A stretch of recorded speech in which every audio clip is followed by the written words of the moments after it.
Excuse me, ఏంటండి ఈ bill? 299 రూపాయలు అయితే 300 రూపాయలు వేసారు. కాదు సార్, కరెక్టే 300. ఏంటో నువ్వు రూపాయలకే సరిగ్గా చూడలేని వాడివి, ఇంత పెద్ద బిజినెస్ ఏం చూసుకుంటావా నువ్వు? ఏంటి నేను లెక్క తప్పేశానా? అవును. అందులోనూ ఓన్లీ 1 రూపీ. Yes. ఇంపాసిబుల్. అసలు నీకు లెక్కలేరావని నిరూపిస్తే బిల్లు వదులుకుంటావా? మీరు నిరూపించలేకపోతే డబుల్ బిల్ కడతారా?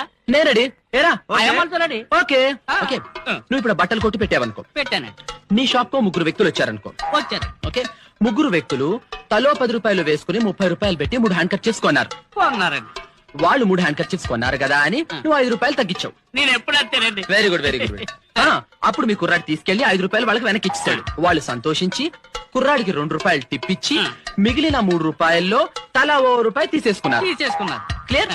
ఓకే, ఇప్పుడు ఒక్కొక్క వ్యక్తికి ఒక్కొక్క హ్యాండ్ కర్చీఫ్ ఎంత పడింది? ఆ మాత్రం నాకు తెలియదేంటండి. 10 రూపాయల్లోనూ తల రూపాయి వెనకొచ్చింది కాబట్టి 9 రూపాయలు అయిందండి. ఓకే, 3 9 ఎంత? 27 అండి.